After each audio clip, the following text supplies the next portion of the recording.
It blows me away every time I see this many cars. And this is just one highway in one city. How much carbon dioxide are we putting into the atmosphere? But it's not just us. There are other more natural sources of greenhouse gas as well. Things such as melting permafrost and cow farts, believe it or not.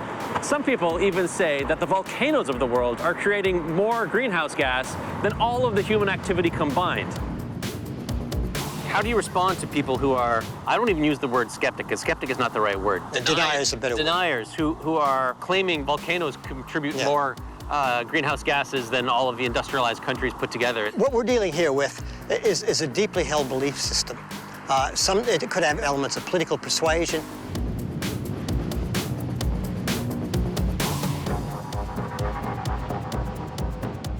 They're usually sort of predisposed to believe anything that means you don't have to do anything, don't have to take action, right? So if it's just volcanoes, well, there's nothing we can do about that, so that's fine, just let the volcanoes go off and nature will take care of itself, you know.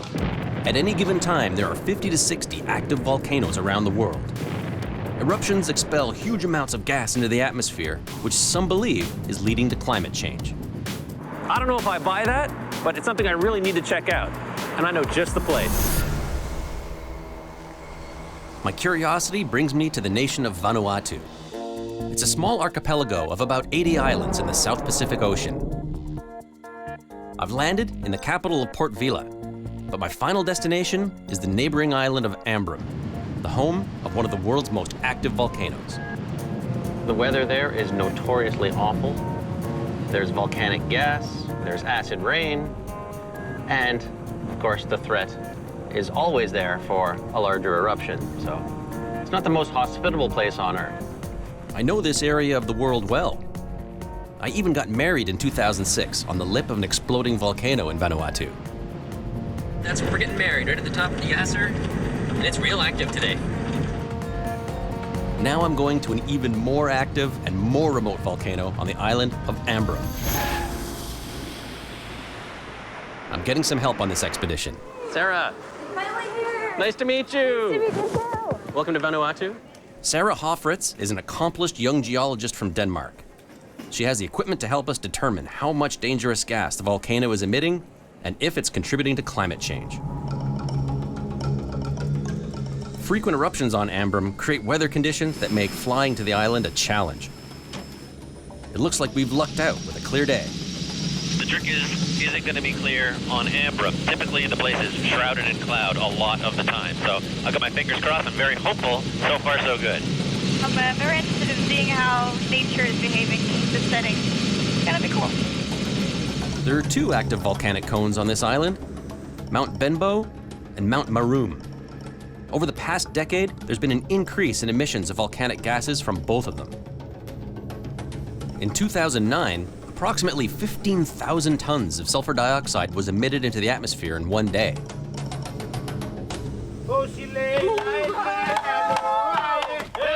Despite the danger of these frequent eruptions, almost 9,000 people live on the island of Ambrym. To them, the volcano is a part of life. Before we head to the summit, Sara and I want to gauge the effect the volcano is having on the local village of Endu. Is this your drinking water? Yeah. This water has a source right up on the mountain. And is it from a well? No, or a spring? It's spring water. Spring water. Yeah. During major explosive eruptions, huge amounts of volcanic gas, including sulfur dioxide, get ejected into the atmosphere. Large clouds can pollute the air downwind of the volcano, and when mixed with moisture, can lead to acid rain.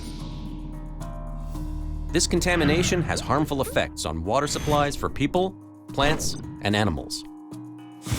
Sara came equipped to determine if this community is at risk.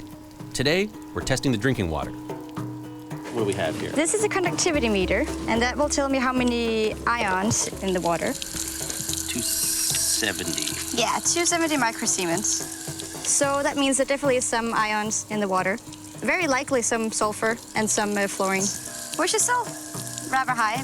To put it into perspective, pure drinking water typically contains less than 5 microsiemens of concentrated minerals.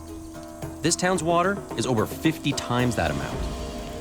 Drinking contaminated water can damage teeth and bones. A recent government of Vanuatu report predicts a dire future for the island as future eruptions and resulting contamination from acid rain is almost certain.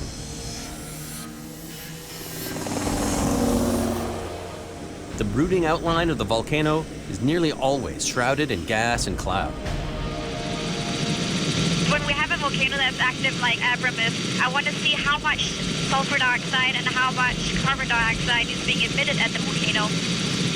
We know volcanic eruptions emit carbon dioxide into the atmosphere, but enough to cause climate change? It's time to find out. Awesome. For the next 5 days, we'll be eating, sleeping, and working at the summit of this active volcano. This is about as far away from civilization as it gets. Welcome to Manam. Yeah, that's your line. That's your line. The summit of a volcano is one of the most dangerous places on Earth. The air is heavy with a mixture of gases, and when inhaled, it can be deadly. The conditions up here are so bad, I'd say the only place you'd find them is on another planet. Our guide is Jeff Mackley, nicknamed Danger Man. He was the first person to explore the depths of this volcano. The camp looks like it's taken a beating. Hey, George, Yes. this is your tent? Yeah. Oh, that's unbelievable. When you've got hurricane force winds mixed with very sharp gravel and high strength sulfuric acid, it's like somebody firing a fire hose full of gravel and sulfuric acid at you, and that can go on for a week. The condition of this tent is a testament to what the weather can really be like up here. Extremely high winds, sandblasting with all this volcanic ash and gravel, and of course, the acid in the atmosphere has weakened this material down to nothing. It may be dangerous at the summit, but tomorrow we'll climb down into the belly of the beast. You can feel the heat all the way from up here. It's very violent. Boiling pools of lava and seemingly endless plumes of gas await us at the bottom of the crater. But I need to get closer to the volcano to find out more about the gases it's emitting. And that's where the real danger is.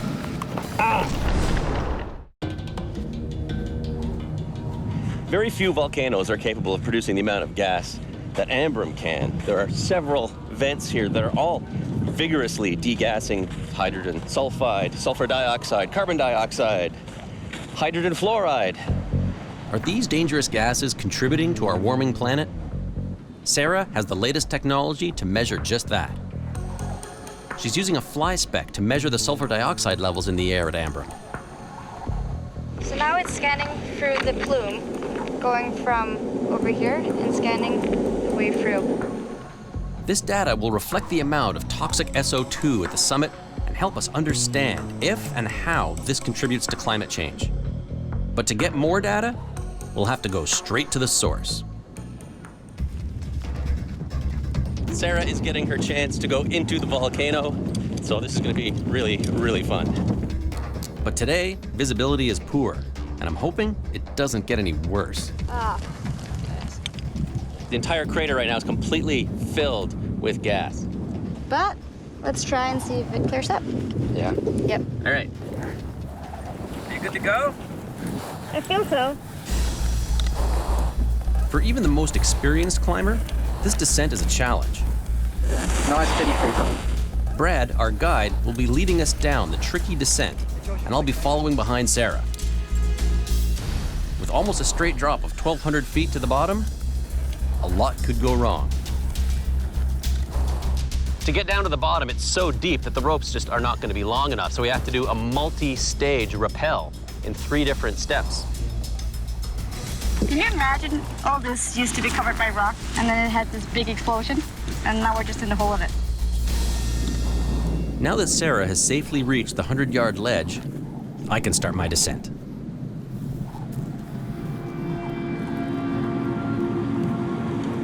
This is insane.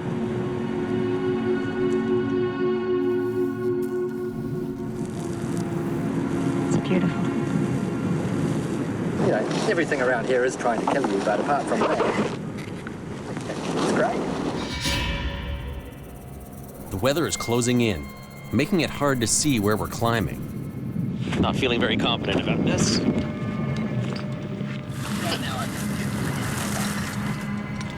Brad calls off the climb. It's too dangerous. The visibility has gotten so poor, that we'd be doing the descent virtually blind. Our visit to the crater will have to wait. Maybe next time.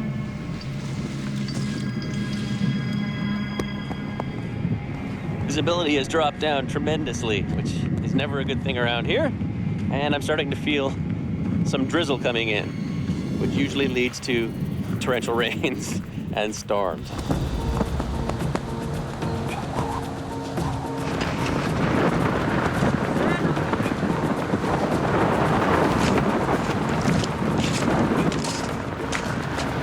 You can hear the roar of the wind and the gravel being brought towards you. And then your tent just violently shakes.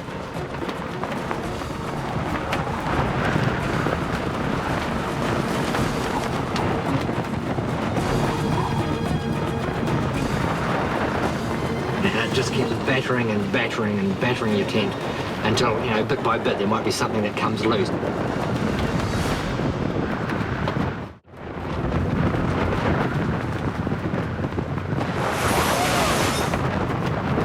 An unexpected storm has delayed our mission. Basically shredded. We need to seal that corner up too, or we'll lose that. We've done everything we can to secure our tents. Now, we just need to hunker down and ride out this ferocious storm.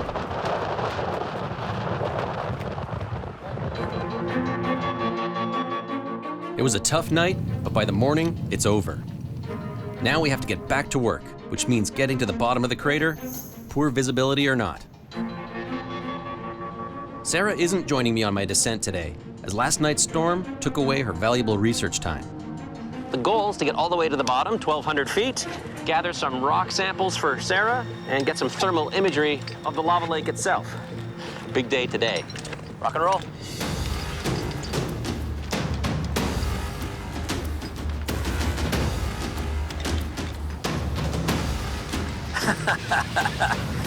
It's ridiculous. Just the sound of the lava lake below. It's wild. I've described it to people as sounding like the devil's washing machine. And you don't want to end up in that spin cycle. The biggest danger is rock fall. If you knock a rope, rock comes down, hits your buddy in the head, you're dead meat.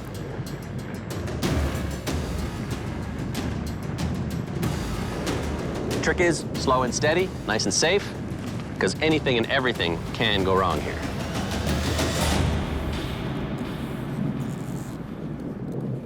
At the summit, Sara is measuring how much carbon dioxide is being emitted from the soil.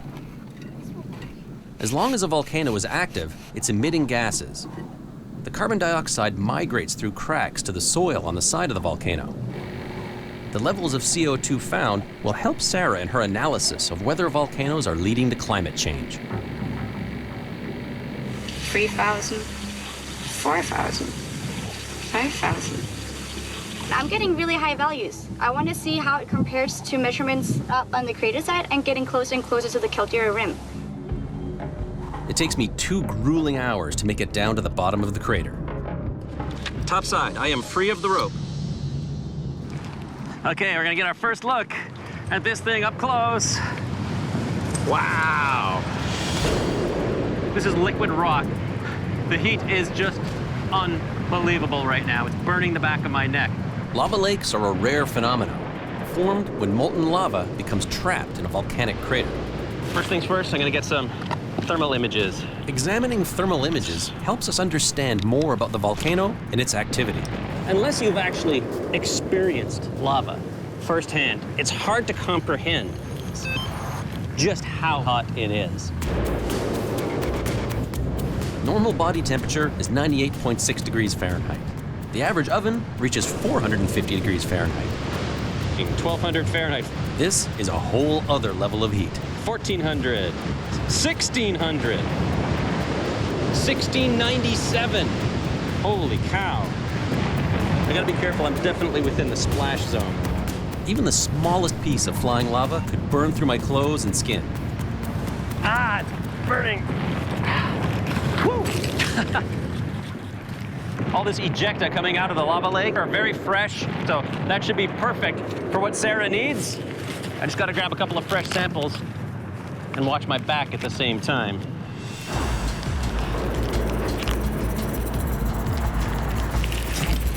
It's really scary turning your back on this thing.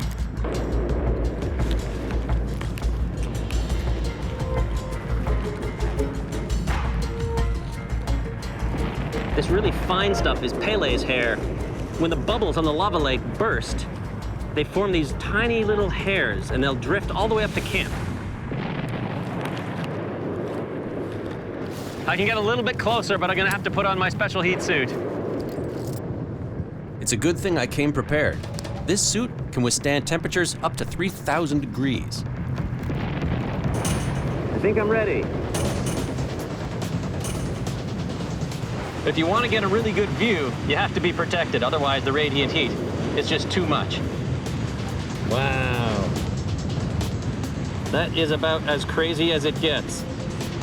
My big concern right now is watching for pieces of lava splashing up. Wow. Here's some big pieces coming. Big pieces coming. I can't leave before collecting some samples for Sara. Oh, here we go. Here's a really fresh piece, still glowing hot. Oh. Ah. Even with the gloves.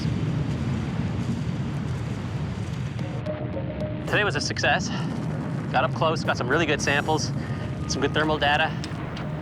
The newly formed lava samples will give us the most accurate results about their chemical makeup and indicate the quantity and types of gases being emitted. This will help Sara determine if volcanoes are contributing to climate change. It's just, really, it's not like anywhere else.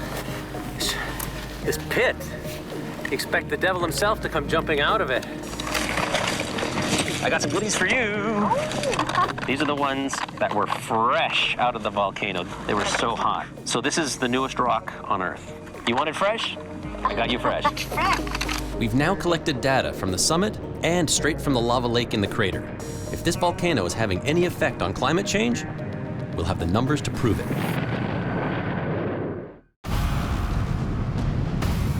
We've spent the last few days on this volcano gathering data to help investigate the claim that volcanoes contribute to climate change. Now, it's the moment of truth. What you got? I'm looking at some of the data, and I've summed it up. First, Sara analyzes the carbon dioxide readings she took from the soil surrounding the volcano. How much gas is it emitting? The carbon dioxide is up around 21,000 tons a day. 21,000 tons a day just from here, yeah? Yes, from the Ambrum. Next, Sara adds up the sulfur dioxide emissions she took at the summit to see how much Ambrum is releasing. The volcano here is emitting around 7,800 tons a day. It's a lot of sulfur dioxide. But to get a clear answer, Sara needs to add the sulfur dioxide and carbon dioxide results to the data that's being collected from other volcanoes around the world. Total volcanic budget, global, that's 0.26 gigatons a year. So it's quite a lot. But most importantly, how does that compare to human activity? Human activity is 35 gigatons a year. 35 gigatons. Yes. Versus 0.2 for all volcanoes combined. Yes. So, do volcanoes contribute to global warming? I think you're gonna say no. No. Definitely no. It doesn't. We have the numbers to prove it. Yes. In fact, according to data collected by scientists around the world, the sulfur dioxide gas being released here can actually help the planet. The gas forms tiny droplets of sulfuric acid, also known as volcanic aerosols, which block sunlight, and that causes the climate to cool. After large eruptions like Mount Pinatubo, Mount St. Helens, detectable drops in temperature were found around the world due to sulfur dioxide and other aerosols in the atmosphere from these eruptions. Even with all this unimaginable heat, power, and gas that comes out of not just this volcano, but all the world's volcanoes, the amount of greenhouse gas that comes out of them only amounts to about 1% of the total greenhouse gas emissions into the atmosphere. Whew. The rest comes from us. Volcanoes are not to blame. We have volcanoes to thank.